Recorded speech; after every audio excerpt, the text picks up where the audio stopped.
맞벌이하는 엄마들의 가장 큰 고민은 자녀 문제죠. 어릴 때는 친정 부모에게라도 맡길 수 있겠지만 유치원에 들어가게 되면 스케줄이 복잡하게 됩니다. 학교에서 데려오면 음악 레슨 등 가외 수업을 받게 하려면 여간 힘들지 않습니다. 여러분은 이런 경우 어떤 서비스가 필요하다고 생각하십니까?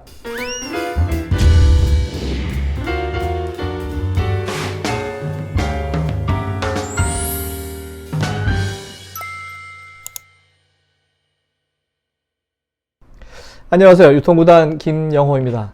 오늘의 해외 뉴비즈 사업 아이템은 엄마가 운전하는 어린이 운송업 편입니다.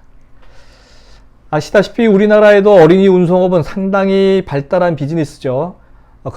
그렇다면 미국과 우리나라는 어떻게 다른지 한번 살펴보시죠. 미국 캘리포니아주 산타크루즈에 사는 켈리라고 하는 여성은 이웃 주부들의 이 같은 고민을 듣고 아이디어가 퍼떡 떠올랐다고 합니다.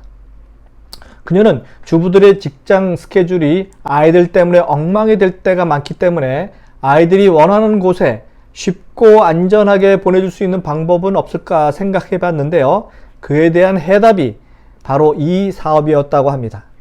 어린이 전용 운송회사인 카트사를 차리게 됩니다. 그녀는 12인승 밴을 바로 구입하고 직접 운전에 나서기 시작합니다. 학부모들은 아이들을 보내야 할 곳까지의 약도와 1인당 $20 입회비를 내고 등록합니다. 학부모에게 매달 청구되는 비용은 어린이 한 명당 6에서 $10라고 하고요. 자녀가 많은 가정은 어린이 3명당 14에서 $26로 조금 할인해주는 그런 혜택도 준다고 합니다. 회사 중역인 어떤 어머니는 어린이 전용 밴을 이용한 후에 회사 일에 마음 놓고 전념할 수 있다고 말했습니다. 처음 파트타임으로 시작한 본 사업은 곧 번창했습니다. 자동차 수도 6대로 늘어났고요. 현재 수백여 학부모들이 이 회사를 이용하고 있습니다. 처음에는 주당 10회에 불과했던 운행 횟수도 이제는 산타크루즈 일대 25개 학교에 걸쳐 매주 450여 회로 늘어났다고 합니다. 이 미니밴에는 도착 시간이 늦을 경우에 비상연락을 위한 비상연락망이 있고요. 또한 고객인 어린이들의 사진과 학부모들의 전화번호, 비상시 어린이들의 건강의료 정보 등을 기재한 서류처를 비치해 놓고 있다고 합니다. 그리고 회사 측은 만일의 경우에 대비해서 $150만 보험에 가입해 놓았다고 합니다. 자, 우리와 무엇이 다를까요? 미국은 어머니가 직접 운전을 합니다. 자기 자식과 같은 그런 또래의 아이들을 태우고 운행을 하는 거죠. 그리고 어린이 개인별 정보와 의료 정보까지 완벽하게 준비합니다. 언제든지 발생할 수 있는 그 위급 상황을 대비하는 거죠. 이런 여러 가지 사항이 우리나라 좀 다른데요. 이처럼 어린이 운송업은 우리나라에서 상당히 인기 업종임에는 틀림없습니다. 전국 모든 동네에 어린이 운송업을 대행하는 회사가 참 많습니다. 그렇지만 어린이 운송업을 하려면 무엇보다 어린이들을 좋아하고 믿을 수 있는 운전기사를 확보하는 게 중요하다고 생각이 듭니다. 또한 어린이 개인별 의료 정보와 유의사항을 기재한 서류처를 항상 준비해야 합니다. 고객인 어린이들이 만족하지 않으면 학부모들의 호응도 받을 수 없습니다.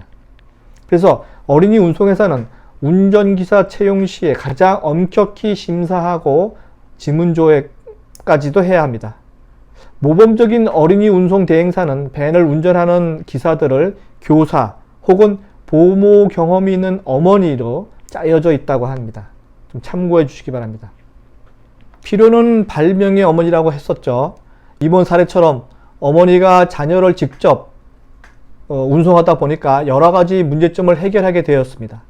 이렇게 시장의 요구를 비즈니스로 바로 응용하게 되면 그곳에 짭짤한 수입원이 만들어집니다. 학부모에게 좋은 일을 하면서 돈도 벌 수 있는 사업입니다. 우리나라의 경우는 운전기사의 프로 서비스 정신교육을 철저히 시키는 그런 사전 업무, 그리고 어린이를 돌볼 수 있는 전문 여교사가 필수 요건이라고 생각이 듭니다. 또한 어린이와 관련된 보험은 최고의 등급의 보험을 들어야 된다고 생각이 듭니다. 현재 대부분의 어린이들은 방과 후에 각각의 학원 버스를 이용하거나 친구와 동승해서 이동을 하고 있습니다. 우리나라의 경우 각각의 학원 그리고 각각의 유치원 버스가 별개로 따로따로 아파트 단지를 선회하는 그런 현상인데요. 그러다 보니까 인력과 시간을 낭비하고 있다고 생각이 듭니다. 그래서 제 생각으로는 공동배차제라는 개념을 이 사업에 도입시킨다면 수익이 많이 나는 사업임에 틀림없어 보입니다. 일정 지역의 어린이 운송 대행 업무를 하는 업체끼리 서로의 자원을 공동으로 사용하는 것이죠. 지역을 정하고 회원 가입 나이를 정하고 운영 규칙을 세세히 정한 뒤에 개인 고객과 학원 고객 등을 받는다면 아주 수익성 있는 사업이 될 거라고 생각이 됩니다. 또한 본 어린이 운송업은 택시 사업과는 상당히 틀립니다. 어린이 가는 장소와 시간이 대부분 정해져 있기 때문에 운행 스케줄을 짜기가 쉽지 않아요. 그래서 운행 계획을 제대로 짜는 것이 가장 중요한 사업의 핵심이라 생각이 들고요. 각 운전기사의 운행 스케줄과 노선을 효율적으로 계획하기 위해서 소프트웨어의 도움이 필요할 수도 있습니다. 다만 본 사업에 진짜로 어린이를 사랑하는 자기 자식처럼 생각하는 어린이 중심의 사장님이 꼭 이런 사업을 운영해야만 성공할 수 있는 사업이라고 생각이 됩니다.